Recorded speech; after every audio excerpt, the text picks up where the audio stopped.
hubungan antara interstitial velocity dalam bed dan superficial velocity yang didasarkan pada bed kosong. Ini seandainya bednya itu kosong, tidak diisi oleh packing, maka di sini kita menyebutnya adalah V aksen, ya, velocity-nya. Kemudian yang sudah berisi itu velocity-nya adalah V. Sehingga hubungan antara V aksen dan V itu adalah tergantung dari fraksi rongganya. Maka V aksen itu sama dengan epsilon dikalikan V. Jadi superficial velocity didasarkan pada bed kosong dan interstitial velocity itu yang V itu adalah didasarkan dalam bed. Kemudian untuk diameter suatu kanal dinyatakan sebagai D sama dengan 4 dikalikan RH. Ya. Di mana NRE-nya itu boleh kita tuliskan rho dV per mu, D-nya kita ganti dengan 4 RH. Ya. RH-nya boleh kita ganti seperti ini. 4 mu dan seterusnya. Gitu ya. V-nya kita ganti dengan V aksen, maka V aksen dibagi epsilon. Dikalikan rho dibagi. Maka NRE-nya di sini sama dengan 4 dibagi 6, kalikan 1 min epsilon, dikalikan VP, V aksen rho per mu. Ya. Nah, kemudian orang yang bernama Ergun itu menyatakan bahwa untuk packbed, harga NRE-nya tanpa 4/6. Ergun ini yang bilang ya, Ergun bilang 4/6-nya tidak pakai. Ya. 4/6-nya tidak pakai sehingga NRE partikelnya hanya ini. dP dP V aksen rho per mu. Ya. Kemudian V aksen per rho itu diganti dengan G aksen, boleh gitu ya. Jadi G aksennya adalah V aksen kalikan rho, bukan per rho, kalikan rho. Kemudian Hagen-Poiseuille itu menyebutkan bahwa kalau aliran laminer persamaannya menjadi delta P sama dengan 32 mu V delta L per D kuadrat, maka kita ganti V-nya dengan V aksen per epsilon, D-nya kita ganti dengan 4 RH kuadrat, maka delta P-nya menjadi seperti ini.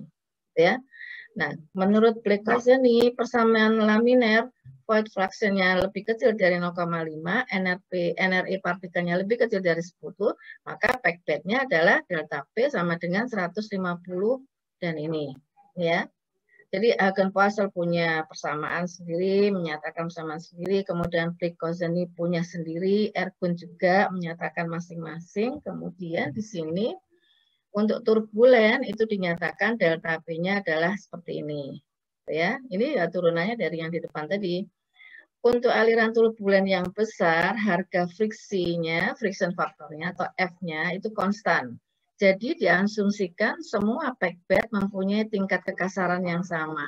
Dari hasil eksperimen didapatkan harga 3F ini sama dengan 1,75. Nah, kemudian untuk NRE yang lebih besar dari 1000, menurut Plummer menjadi delta P-nya seperti ini. Ya, jadi banyak orang-orang yang melakukan eksperimen untuk packbed, antara lain untuk mencari pressure drop-nya. Ada Ergun, ada Blake-Plummer, ada Kozeny, ada Blake-Kozeny, ada Hagen-Poiseuille, ya, itu antara lain. Kemudian persamaan untuk packbed menurut Ergun secara general, baik laminer, intermediate maupun turbulen. Jadi dari orang-orang tadi yang membuat kalau laminar begini, kalau turbulen begini, kalau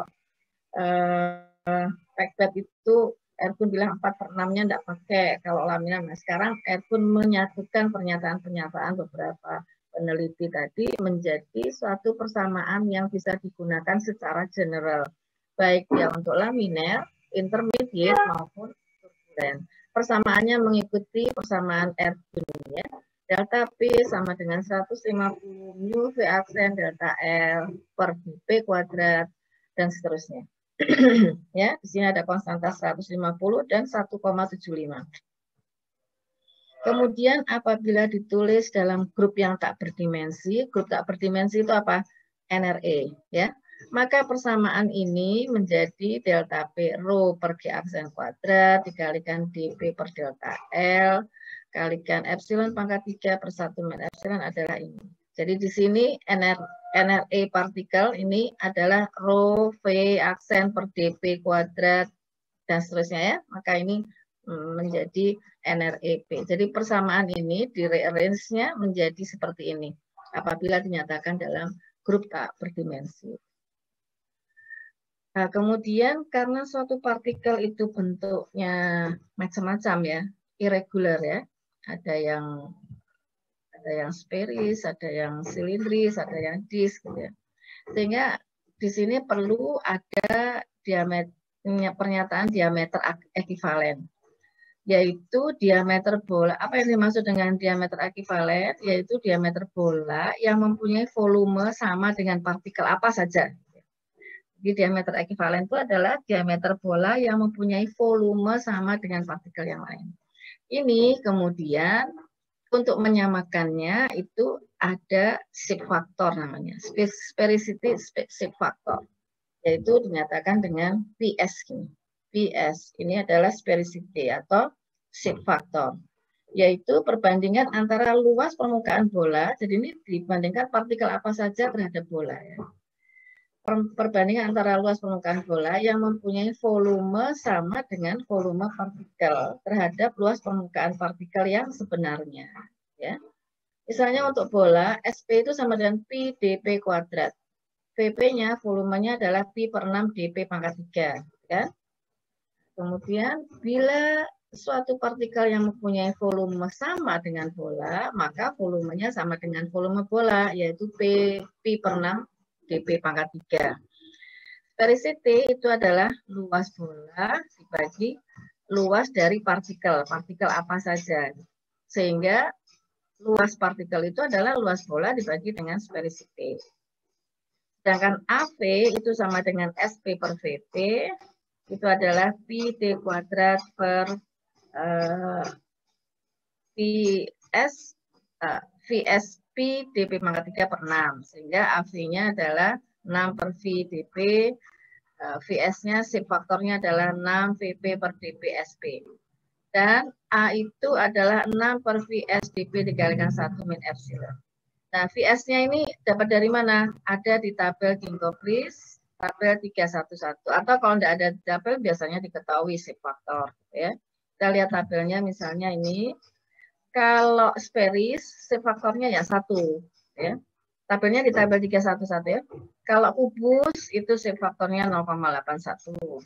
Kalau silinder 0,87. Kalau ada yang menyatakan bahwa silinder saya shape faktornya sekian, oke kita. Ya. Kemudian Belsader, Resikring, Kohl, Das dan sebagainya shape faktornya masing-masing ada di sini. Oke. Nah, sampai di sini packbed ada pertanyaan. Packbed ini kita tinggal gunakan aja persamaan Ergun gitu ya. Kita mencari delta P biasanya diketahui yang ditanyakan adalah pressure drop-nya. Packbed itu adalah suatu kolom yang berisi packing packingnya dalam keadaan diam, gitu ya. Dia tidak bergoyang.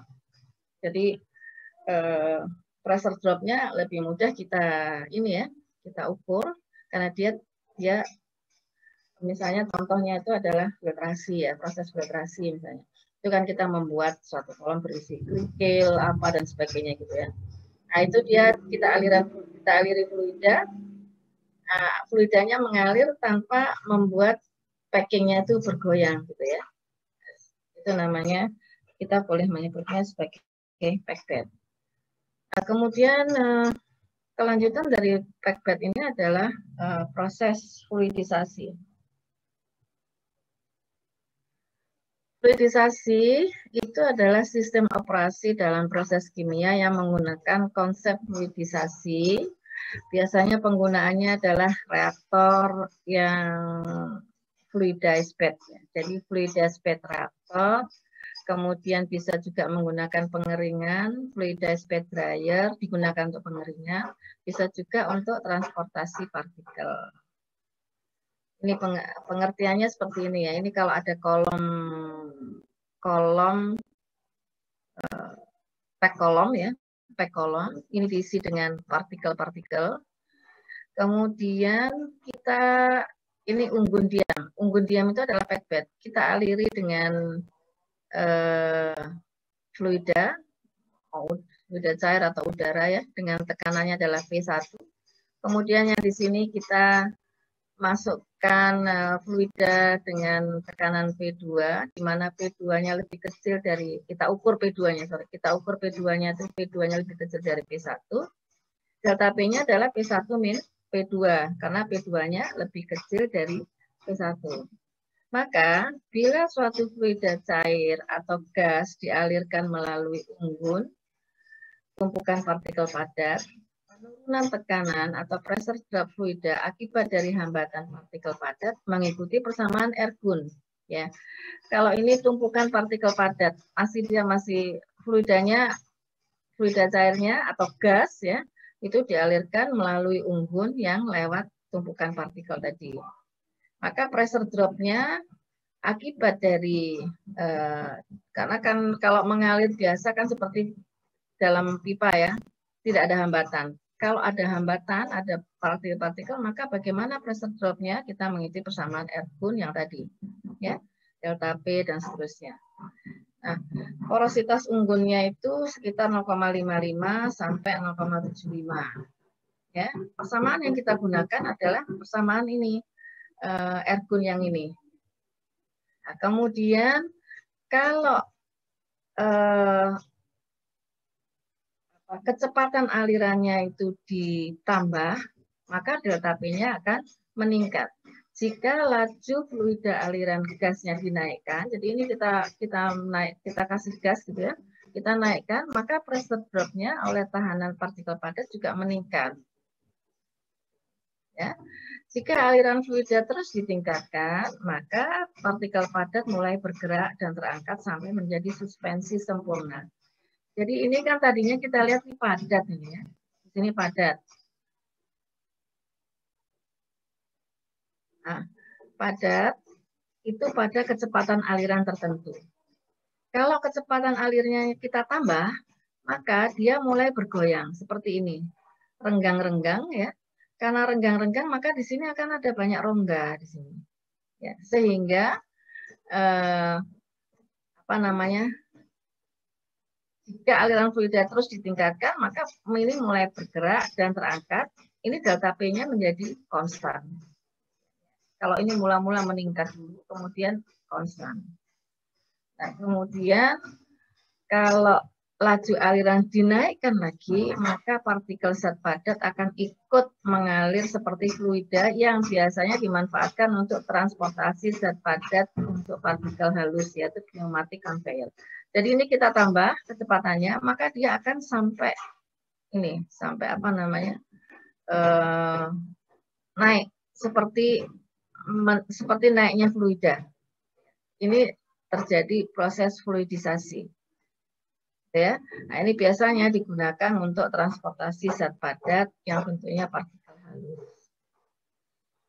Jadi kalau kita lihat di sini, mekanisme fluidisasi itu, kalau kita buat suatu hubungan antara kecepatan aliran dengan delta P-nya, tetapi delta P-nya kita buat log.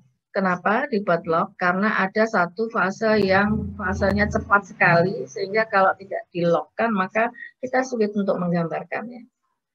Jadi di sini mekanisme fluidisasi itu, fluid atau gas mengalir melalui bagian bawah kolom, liquid atau gas ya, dari bawah kolom ke atas dengan kecepatan yang rendah. Kalau kecepatannya rendah, partikel-partikel zat padat dalam bednya masih diam. Dia tidak bergoyang. Gitu ya. Bila kecepatan fluida sedikit-sedikit diperbesar, pressure drop juga akan naik sesuai dengan persamaan ergun. Dalam gambar ditunjukkan oleh garis OA. Kita lihat. Jadi V-nya kalau masih dari sini sampai sini, sebelum O ini, ya, itu masih pressure drop-nya masih konstan ya. Dia tidak ada perubahan pressure drop. Kemudian kalau V-nya kita naikkan, ini kan kecepatan aliran nih, ini V ya. Kecepatan aliran kita naikkan sampai OA di sini.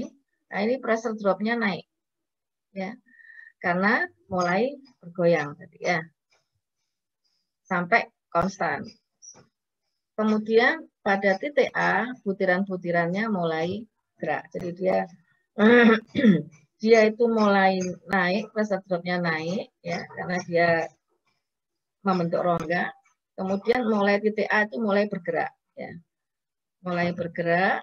Kemudian garis AB mula-mula bed mengembang sedikit dan butiran-butiran masih bersinggungan satu sama lain. Porositinya naik dan naiknya pressure drop lebih landai daripada sebelumnya. Karena sudah rongganya lebih rongganya lebih luas ya, maka pressure dropnya naiknya mulai landai gitu ya. Di sini mulai landai. Kemudian di sini BF, bila kecepatan fluidanya dibesarkan lagi, butiran-butiran mulai terpisah dan mulai terjadi fluidisasi. Jadi kapan mulai terjadi fluidisasi? Disinilah mulai terjadi fluidisasi BF ini, sehingga pada saat fluidisasi turun dia, ya, tekanan pressure dropnya akan turun. Pressure drop turun dari titik B ke F. Dari titik F, gerak partikel makin kuat dan isi kolom disebut dengan boiling bed. Karena sudah seperti boil ya, seperti mendidih ya. Bednya seperti dia goyang-goyang. Maka sampai ke dari titik F ini, dia BF dia mulai renggang. Maka mulai dari F ini kalau sudah terjadi fluidisasi, dia akan konstan kecepatan alirannya ditambah, walaupun ditambah sebesar apapun, maka pressure drop-nya tetap konstan. Titik F sama P pressure drop konstan. Nah, kemudian garis DC ini, bila kecepatan fluidanya diturunkan lagi sampai lebih kecil dari V aksen MF. V aksen MF ini apa? V aksen MF ini adalah kecepatan minimum fluidisasi. Maka bed akan diam kembali, tetapi pressure drop-nya lebih kecil dari sebelumnya dan mengikuti fixed bed atau persamaan air. Kita lihat di sini. Kalau sudah mencapai fluidisasi minimum, kemudian kita turunkan tekanan kecepatannya. Kalau kita turunkan kecepatannya, maka pressure drop-nya juga turun menjadi diam. Ya, partikelnya menjadi diam, tetapi dia tidak bisa kembali seperti OA. Dia menjadi CD, jadi lebih rendah daripada, karena kan tidak tertata lagi seperti semula gitu ya. Dia tetap mengalami ada sedikit rongga sehingga dia pressure drop-nya tidak sama seperti semula. Itu proses dari fluidisasi. Apa yang perlu kita perhatikan dalam proses fluidisasi itu adalah porosity dan kecepatan fluidisasi minimumnya. Ya. Kecepatan minimum fluidisasi itu di mana? Kecepatan minimum fluidisasi itu di sini. Ini adalah V aksen MF. Pada saat kita naikkan kecepatan alirannya, sampai di titik A ini sudah mulai pressure drop-nya mulai renggang, gitu ya. Sehingga sampai kecepatan aliran tertentu, di mana partikel-partikelnya mulai bergoyang, ya, mulai bergerak-gerak, itu adalah V aksen minimum fluidisasi namanya, di titik B. Sehingga dia akan bergoyang terus sampai terjadi boil bed ya, jadi seperti bergoyang banyak, bergolak gitu ya, maka dia akan turun sampai BF. Di kuncinya itu ada di fluidisasi minimumnya ini. Jadi V aksen MF itu adalah kecepatan fluidisasi pada saat tepat mulai terjadi fluidisasi didasarkan pada luas kolom yang kosong atau superficial velocity. Porosity minimumnya, di saat fluidisasi minimum kita bisa mengetahui berapakah porosity dari fluidisasi minimum ini, ya, yaitu porosity pada saat mulai terjadi fluidisasi, dan harga EMF ini untuk bermacam-macam partikel bisa lihat di tabel 312. Kemudian bagaimana hubungan antara porosity dan tinggi bed? Untuk bed yang mempunyai luas penampang A, maka volume total solidnya adalah L dikalikan A dikalikan 1 min E. Kalau volume itu kan panjang kalikan luas gitu ya. Volume partikel misalnya. Kalau volume rongga itu ya tingginya dikalikan luas. Itu adalah bulknya gitu. Tapi kalau hanya solidnya saja, maka adalah L dikalikan A dikalikan 1 min epsilon. Ya, epsilon kan pasti rongganya. Sehingga untuk volume dalam satu bagian tinggi bed itu adalah L1 dikalikan A dikalikan 1 min epsilon 1. Ini volume dalam satu bagian tinggi bed sama dengan L2 dikalikan, ini bagaimana ya kalau L1 sama L2? Ini gambarannya seperti ini ya. Kalau terjadi fluidisasi.